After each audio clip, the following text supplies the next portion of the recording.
So, about Lincoln and Davis. Well, I suppose it's rather obvious why this subject doesn't excite me. It's a pretty vapid and tame story, one widely known and studied fore and aft. No stone's been left unturned. It might stir you emotionally, perhaps, and yet what does science have to do with your emotions? Is there even room for such feelings? The music of Verdi can animate you, or one of those tragedies with human victims, or a beautiful portrait of someone, or flowers, or wandering by the seaside in Sorrento, or Moscow in the early morning when roses and peonies are blooming. That's emotion.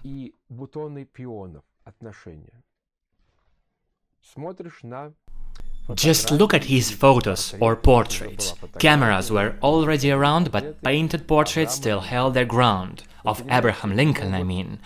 You know, it's hard to imagine anyone so horrid and ugly, lopsided from every angle, broken-looking and sloppy to the fullest extent. His face is so wrinkled and frumpy and awkward, his hair dangling in greasy daglocks, and that bosun-looking beard or whatever it is.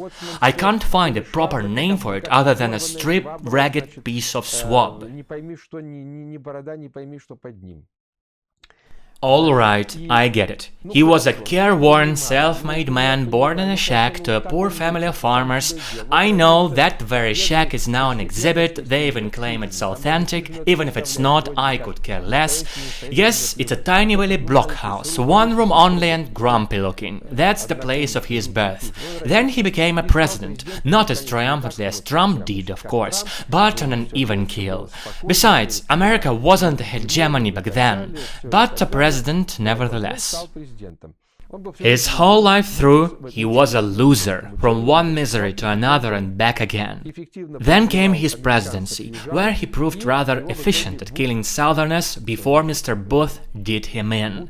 Booth was an actor, a decent and honorable young man. So much for Lincoln. So, first the loser, then his efficiently organized massacre of the Southerners, and finally knocked off in a jiff. I don't remember, was he 55 or 56 at the time, doesn't matter. At 56, Lincoln kicked the bucket, that Hodman dod. He hasn't invented anything whatsoever. He was neither a physicist, nor an artist or a singer or a composer like Verdi, Puccini or Donizetti. Nothing was produced by him. Total zilch. So, why should I study his life or concern myself with it? Character. That's what's worth musing upon. But Lincoln's image, it's so damn unpleasant and misshapen. He's as malformed as a battered jackboot. Just looking at him makes me uneasy. And why should I torture myself? Alright, let's talk about Davis. He was president of the South. Okay, he was more dignified and aesthetically pleasing. His face had a touch more grace. Besides, people of aristocratic disposition always find themselves favoring the South. However, the South lost. It couldn't defend it otherwise. That's why studying Lincoln and Davis isn't my priority. The North's victory was ordained, just as the South's defeat was inevitable. Still, he was more decent overall, in both looks and deeds. Critics claim he centralized command during the war, thereby hindering coordination, but he could have put a shoemaker in his place and ended up with the same result. Flinging criticism is always easy, especially when the subject is war. However, he lived an enormous life. More than 80 years. I'm not sure if it was 80 or 81. He outlived Lincoln, so to speak. He wrote memoirs, he was a thinker, and he spared no effort in welding together the shattered American society. And his eyes were fairly crystalline. But still, he made nothing sensational. Is there anything fascinating about him? Not really. His facial features, maybe.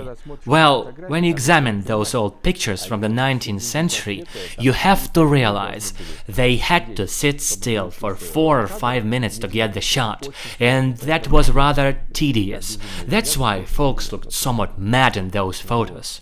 It's not a pleasant sight. That's it. Scientifically, it's unamusing. Aesthetically, unwelcome, especially Lincoln. This is a subject I never cared about, and yet you're asking me with such vinegar, as if you're about to nail me stiff. You ask me whether I favor one of them, as if I care that much. You're mental. Mind your sanity and behave yourself. Well, since I'm obliged to answer your query, I'll say it once. Not because my mind dwells on it deliberately, I don't give two nickels. If you want a straight answer, fine, I say Davis. But frankly, hell if I care.